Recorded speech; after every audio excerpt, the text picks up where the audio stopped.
The lost episode, SpongeBob's last shift. I used to work as an intern at Nickelodeon during a summer program in college.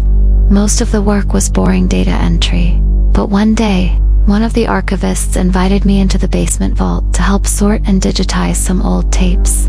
We were surrounded by stacks of reels, pilots, promos, unaired specials.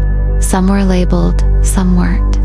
One tape stood out. It was in a plain black case, no label, just a sticky note on it that read, SpongeBob Final. The archivist said it must have been a prank or a fan edit, but I asked if I could take a look. He shrugged and set it up on a monitor. The episode began normally. The title card read, SpongeBob's Last Shift, in shaky, hand-drawn letters. The usual upbeat music was missing, replaced by silence. No bubbles, no ukulele. The screen faded in to show the Krusty Krab late at night. The lights were low, and the walls looked grungier than usual, almost moldy. The open sign was flickering. SpongeBob was behind the register, not at the grill. He just stared ahead blankly, not blinking, not smiling. His skin looked off, pale, desaturated. His square pants were slightly torn at the hem. Then came something really strange. Squidward walked in from the back, but he didn't speak. His eyes were red, not in an angry way, irritated, bloodshot like he hadn't slept in weeks. He walked past SpongeBob, looking at him briefly, then kept going. About 2 minutes passed like that. No dialogue, just the low hum of the freezer and an occasional creak of the building. I thought it was a joke, an art project, or a test animation, but it felt wrong, like watching someone's dream slowly decay. Eventually, Mr. Krabs came in, but he looked warped. His eyes were too small, too close together. His claws dragged on the floor behind him, leaving red streaks. I thought it was ketchup at first.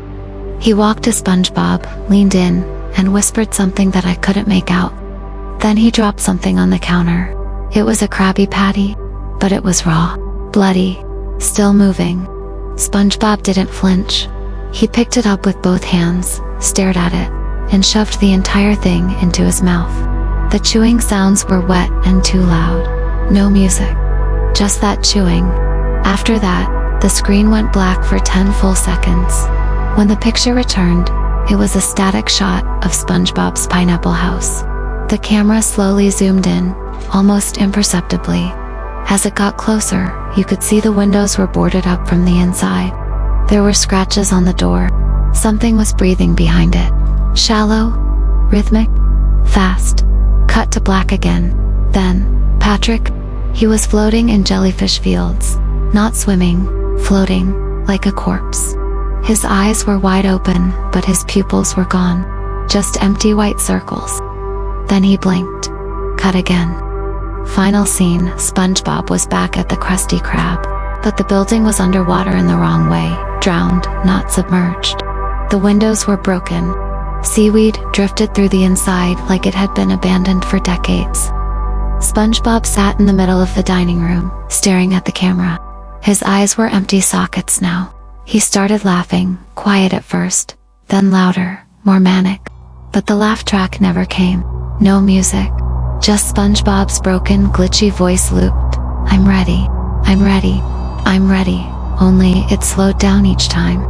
I'm ready. Until it wasn't words anymore. Just a low static screech. The tape abruptly cut off. I turned to the archivist. He was pale. He just muttered, "That shouldn't exist."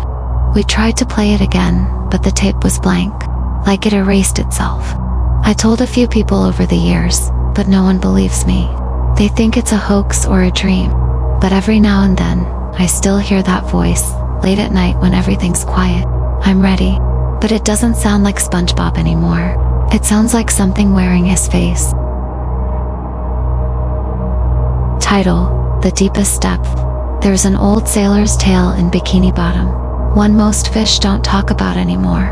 They call it the deepest depth, a trench so far below the ocean floor that light, time, and reason stop making sense.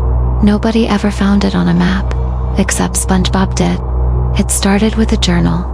One night, SpongeBob was organizing the attic in his pineapple house when he found an old, dusty book. The cover was made of some kind of coral hide, sealed with a latch made of barnacles. It smelled like salt and rot. The initials on the front read MK. Inside were yellowed pages, each one scribbled in messy ink. There were sketches of deep-sea monsters, notes about lost coordinates, and a crude map leading to a place circled in red, the deepest depth. SpongeBob was curious, of course. He'd read scary stories before, but something about this felt real. The more he read, the more obsessed he became. He barely slept. His smile started to fade. Patrick noticed it first. "Hey buddy, you okay?" Patrick asked one morning. SpongeBob blinked. He hadn't even noticed Patrick was there. He was drawing a map on the walls with a piece of jellyfish stinger. "I have to know what's down there," SpongeBob whispered. Later that night, SpongeBob left. He didn't tell Patrick, didn't tell Sandy, not even Gary. Just took a single Krabby Patty, a flashlight, and the journal. He took a boatmobile and drove past Rock Bottom, past the kelp forests, past anywhere recognizable. Eventually the ocean turned black, not dark, black, like the sea itself was closing its eyes. His flashlight barely worked. The pressure groaned through the walls of his suit like something was whispering just outside the glass. Hours passed. Then he saw it, a jagged trench that spiraled downward like a whirlpool, carved into the seafloor. It pulsed faintly with bioluminescence, like it was alive. He swam down. As he descended, SpongeBob began to hear things. Familiar voices. "Order up. I'm ready." But they weren't right. They were warped, stretched, echoing with too many mouths. Then he saw something, floating in the trench. It looked like a Krabby Patty, but bigger, much bigger. Suspended in water, glowing faintly. Tentacles of kelp grew from its bun, eyes peered from between the lettuce, and a mouth split the patty meat. It whispered in dozens of voices at once, "You made me." SpongeBob couldn't move. He couldn't scream. The creature drifted closer. "Your secret recipe feeds us now." And suddenly he understood. The Krabby Patty formula wasn't a recipe. It was a ritual. The perfect combination of ingredients to bind something ancient, something that had been imprisoned in the deep.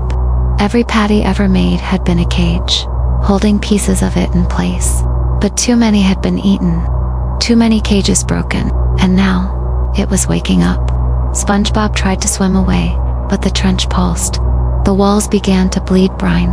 Shadows like tendrils wrapped around him. He dropped his flashlight. The last thing he saw was a second journal, floating beside him. It had his initials on it. Back in Bikini Bottom, the Krusty Krab opened the next day, as usual. SpongeBob was not there. Mr. Krabs just shrugged, probably off making more of M's secret patties. Squidward grunted and flipped the open sign. Inside the kitchen, the grill was already hot. A patty sizzled on the stove. But no one had put it there. And if you looked closely, it wasn't beef, or seaweed, or even chum. It was blinking.